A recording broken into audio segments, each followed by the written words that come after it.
Bismillahirrahmanirrahim. My name is Maryan Qasim. I'm a medical doctor and a former Somali minister. Today I would like to talk about my experience in Somalia.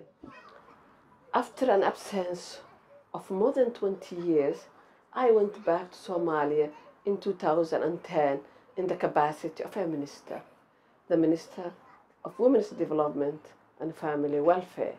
So I would like to share with you what I have seen in Somalia and what was my impression and how I was shocked. It was in November 2010 when I arrived in Mogadishu. I was really shocked. The scene was horrifying because I left Mogadishu before more than 20 years, and it was really a very beautiful city, a vibrant, beautiful city. When I went back, what I have seen was a ruined, destroyed place. Nothing that looked like what was one day Mogadishu.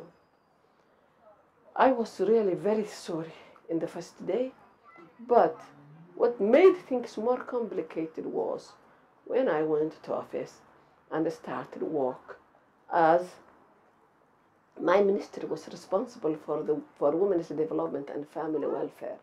When I have seen what has happened to the Somali family, how they were destroyed, how they suffered, how children and women were those who suffered most during the 21 years of the civil war.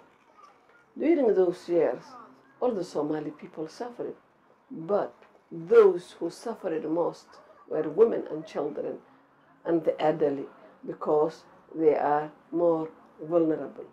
Women became the heads of households. They became the breadwinners. They have to look after the children. And still they have to generate an income for the family. Because men were engaged in the fighting. On the top of that, women were getting raped any time because rape was being used in Somalia as a war instrument. When different tribes, when they are fighting, even they were using rape as a war instrument. In Somalia, those months that I stayed, it was almost 7 months.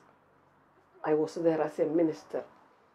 The most sadful thing that I have seen was when the Somali mother, when she becomes pregnant, there is no healthcare system at all.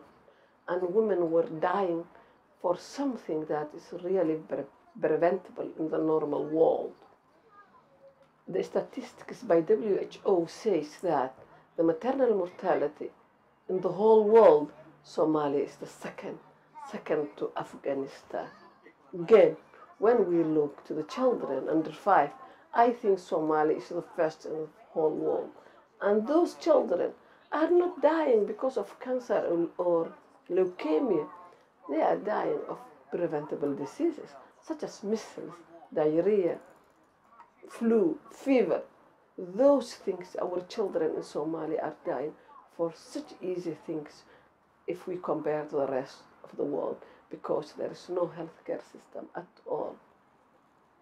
Then, on the top of that, there is the war.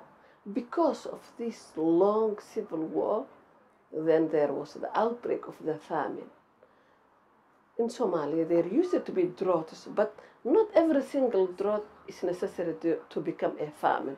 But when you have a civil war on one side, and on the other side, when you have all those forests which were once one of the equatorial forests in Somalia, now are being used for charcoal. Wood is being burnt every day.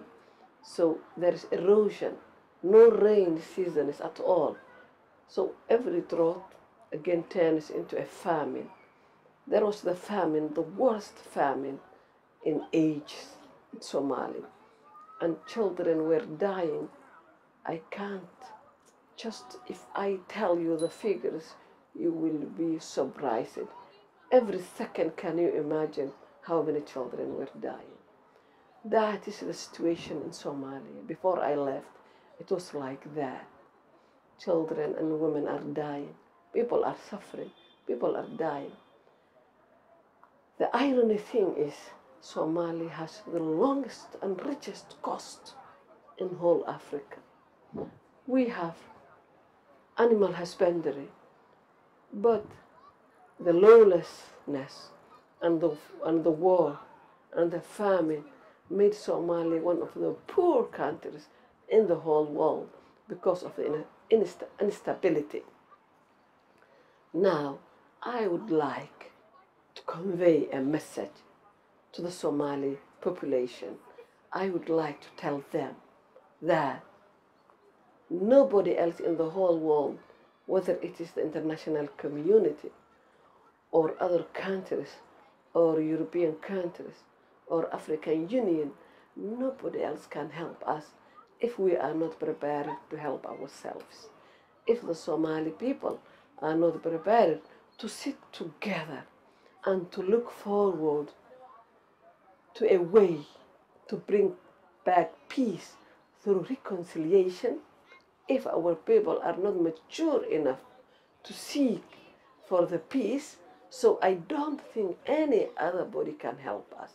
To begin with, the Somali people, they have to start from themselves. They have to work actively through reconciliation in order to get a peace that is sustainable. Then, and only when we have a sustainable peace, we can build our countries, we can educate our children, we can stop and end the famine, we can be like the rest of the world. Our women and children have a right to be like the rest of the world. The children in Somalia, they would like to be like the children in the rest of the world, like in the UK, in Europe. They want to play. They don't want to be afraid and scared all the time because of the war that they have not created. So that's my message to the Somali people. Another message to the international community.